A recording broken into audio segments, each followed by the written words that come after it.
नमस्ते बच्चों, कैसे हैं आप? आई होप सभी ठीक ही होंगे। बच्चों,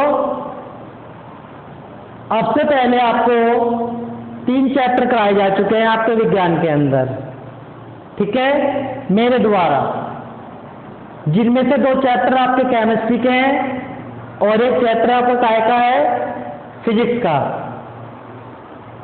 केमिस्ट्री के 2 चैप्टर, पार्ट नंबर 1 हमारे आसपास के पदार्थ शुद्ध हैं और चैप्टर नंबर 2 क्या हमारे आसपास के पदार्थ शुद्ध हैं। इस तरीके से ये आपको 2 चैप्टर तो केमिस्ट्री के अंदर कराए गए हैं और चैप्टर नंबर 8 गति, जिसे आप फिजिक्स की श्रेणी में रख सकते हो, आपको कराया गया है, ठीक है। मैं समझता हूँ सभी बच्चों ने ये तीनों चैप्टर ध्यान से समझ लिए होंगे और अपनी कॉपी में भी नोट कर लिए होंगे। तो बच्चों, आज हम शुरू करने जा रहे हैं फिजिक्स का पार्ट नंबर 9, बल तथा गति के नियम, ठीक है। तो बच्चों, जो आपका सिलेबस है इसी तरीके से चलता है, जैसे कि आपको शुरू में भी मैंने समझाया था कि 9th में आकर आपके जो फिजिक्स होते हैं उसके 3 भाग हो जाते हैं, भौतिक विज्ञान, रासायनिक विज्ञान और जीव विज्ञान। तो इसीलिए बीच बीच में से आपको ये चैप्टर कराए जा रहे हैं और आपके फर्स्ट टर्म के अकॉर्डिंग कराए जा रहे हैं, ठीक है। तो आइए बच्चों, स्टार्ट करते हैं चैप्टर नंबर 9, बल तथा गति के नियम, ठीक है।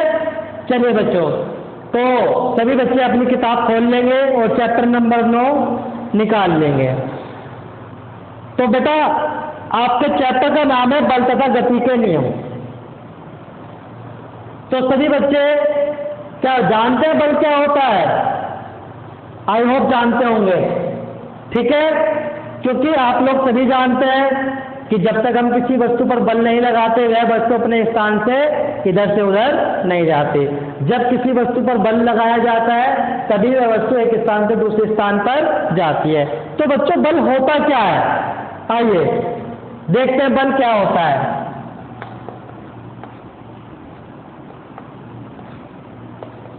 बल एक प्रकार का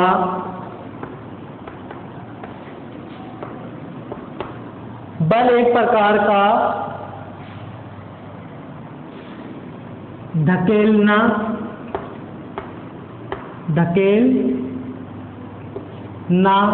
या ठोकर लगाना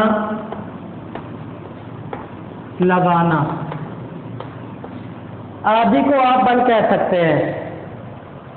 लगाना या खींचना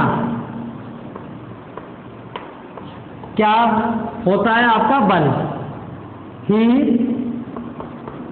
बल कहलाता है, ठीक है बच्चों। तो क्या होता है बल? बल एक प्रकार का धकेलना या ठोकर लगाना या खींचना होता है। सभी बच्चे जानते हैं, जब तक हम किसी भी वस्तु को धकेलेंगे नहीं, वो एक स्थान से दूसरे स्थान पर नहीं जाएगी। तो उससे क्या कहेंगे आप? धकेल नहीं तो कहेंगे। या किसी वस्तु को आप उठा रहे हैं, मान लें मेरे हाथ में क्या है, चोक है, अगर मैं इसे उठा रहा हूं तो ऐसा महसूस होता है कि इसे उठाने में मैंने कुछ भी बल नहीं लगाया, लेकिन वास्तव में इसे उठाने के लिए मैंने बल लगाया। कैसे? भाई, मेरा जो बल है इस चोक के अकॉर्डिंग बल बहुत कम है, इसलिए मुझे इसे उठाने में ज्यादा मेहनत करनी नहीं पड़ी। लेकिन अगर मैं इसी चोक को कह दूं कि एक चींटी से उठवाओ, क्या आप उठवा सकते हो? हाँ, जब बहुत सारी चींटी मिलती हैं तो इसे खींच के ले जा सकती है, लेकिन वो भी कैसे ले जाएंगे? धीरे धीरे। तो जब तक हम किसी वस्तु पर बल लगाएंगे उससे पहले वो वस्तु अपने स्थान से नहीं हटती। तो बल क्या होता है? बल एक प्रकार का धकेल होता है, ठीक है, या धक्का लगाना होता है। जब तक हम वस्तु पर बल नहीं लगाएंगे, धक्का नहीं लगाएंगे, वो हट जाएगी, नहीं हट सकती। या ठोकर लगाना, कभी कभी हम क्या जानते हैं, कभी कभी हम क्या करते हैं कि जब रास्ते में चलते होते हैं तो हमारे सामने यदि कोई पत्थर आ जाता है तो क्या करते हैं? पत्थर पर ठोकर मारते हैं। तो जब तक आप उस पत्थर पर ठोकर मारोगे तो ठोकर मारने के बाद ही तो वस्तु आगे निकलती है, आगे की तरफ जाती है। तो वो कैसे जाती है? क्योंकि आपने उसके ऊपर बल लगाया। इसलिए हम कह सकते हैं कि बल होता है एक प्रकार की ठोकर लगाना भी हो सकता है। नेक्स्ट आपको लिखा है खींचना, ठीक है। खींचना क्या, भाई मैं आपसे कह देता हूँ एक बाल्टी लीजिए, उस बाल्टी में एक रस्सी बांधिए, रस्सी बांधने के बाद आप छत पर जाकर खड़े हो जाइए और नीचे से उसमें भर दिया जाता है पानी। तो क्या आप रस्सी को पकड़ेंगे और पानी ऊपर आ जाएगा? नहीं आएगा ना। वो पानी कब ऊपर आएगा? जब आप उसे बल लगाकर खींचोगे। तो इस प्रकार से हम ये कह सकते हैं कि जो बल होता है एक प्रकार का धकेल होता है, या एक प्रकार का खींचना होता है, या एक प्रकार का ठोकर लगाना होता है। तो वह कोई भी स्थान जहां पर आपको ऐसा महसूस हो कि उस वस्तु के ऊपर हम बल लगा मतलब धकेल रहे हैं, या उस वस्तु को खींच रहे हैं, या उस वस्तु को ठोकर लगा रहे हैं, तो समझ जाइए कि वहां पर आप क्या कर रहे हैं? बल लगा रहे हैं। इसी क्रिया को हम क्या कहते हैं? बल कहते हैं। ठीक है। चलिए नेक्स्ट हम बात करते हैं बल के प्रकार। तो बल के प्रकार कितने हो सकते हैं? देखिए नेक्स्ट बात कर रहे हैं बल के प्रकार। तो कितने प्रकार के होते हैं बल? देखिए बच्चों, दो प्रकार के होते हैं, दो प्रकार के बल होते हैं। कौन कौन से होते हैं? नंबर 1 संतुलित बल है जी। नंबर 2 असंतुलित बल।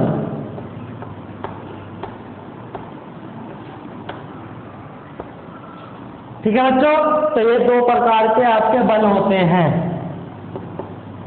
अब कैसे पता लगे कौन सा बल आपका संतुलित है और कौन सा बल आपका असंतुलित है? तो बात करते हैं संतुलित बल की। देखिए संतुलित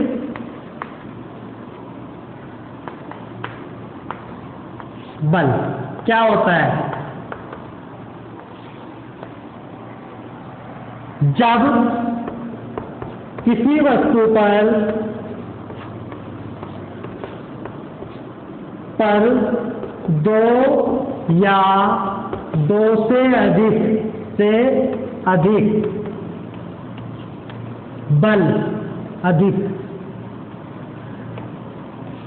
बल एक साथ लगाए जाएं और उनका परिणाम शून्य हो ऐसे बलों को संतुलित बल कहते हैं। ठीक है बच्चों, तो संतुलित बल हम किसे कहते हैं? जब किसी वस्तु पर दो या दो से अधिक बल एक साथ आरोपित किए जाए या एक साथ लगाए जाए और उनका परिणाम क्या है? शून्य आए, 0 आए, तो ऐसे बलों को हम क्या कहते हैं? संतुलित बल कहते हैं। एग्जाम्पल आप बहुत सारे दे सकते हो। जैसे अगर मैं ये कहने लगूं एक रस्सा कसी का खेल होता है, जानते हैं रस्सा कसी का खेल क्या होता है? उसमें 2 टीमें होती हैं, ठीक है, और क्या होती है? एक रस्सी होती है। दोनों टीमें रस्सी को अपनी तरफ को खींचने की कोशिश करती हैं, देखा होगा ना। तो वो क्या होता है? आपका रस्सा कसी का खेल होता है। तो अगर दोनों टीमों का लगाया गया बल एक दूसरे के बराबर है, तो आप क्या देखते हैं कि ना तो टीम ए ना टीम बी एक दूसरे को अपनी तरफ को खींच पाती है। ठीक है, तो जब दोनों का बल एक जैसा होता है तो दोनों टीमें एक दूसरे की तरफ को खींचती हैं, लेकिन उस रस्सी को अपनी तरफ को खींच नहीं पाती है। तो ऐसी अवस्था में हम क्या कह सकते हैं? जो बल का परिणाम है वो क्या होता है? शून्य। और जब बल का परिणाम आपका शून्य होता है तो ऐसे बलों को हम क्या कहते हैं? संतुलित बल कहते हैं। ठीक है, और एग्जाम्पल ले सकते हैं। जैसे अगर आपसे कह दिया जाए कि आपके सामने एक दीवार है, इस दीवार को आपको ढकेलना है, घेरना है, तो आप क्या करेंगे? तो दीवार के ऊपर अपनी पूरी ताकत झोंक देंगे, लेकिन आपको परिणाम में कुछ प्राप्त होगा ही नहीं, क्योंकि आप दीवार को गिरा ही नहीं पाओगे। तो यहाँ पर भी आप क्या कह सकते हो? ये बल क्या होता है? आपका संतुलित बल ही होता है। तो वह कोई भी स्थान जहां पर आपके द्वारा लगाया गया बल शून्य होता है, ऐसे बलों को हम संतुलित बल कहते हैं। या वह कोई भी स्थान जहां पर हम कोई बल आरोपित करते हैं और बल आरोपित करने पर हमें किसी भी प्रकार का कोई परिणाम प्राप्त नहीं होता, ऐसे बलों को हम संतुलित बल कहते हैं। ठीक है बच्चों, बात करते हैं अब किसकी? असंतुलित बल की। किसकी? असंतुलित बल। ठीक है, असंतुलित बल क्या होता है? जब किसी वस्तु पर दो या दो से अधिक बल एक साथ लगाए जाए और उनका परिणाम शून्य क्या? शून्य प्राप्त न हो, ऐसे बलों को शून्य प्राप्त न हो, ऐसे बलों को क्या कहते हैं? बलों को असंतुलित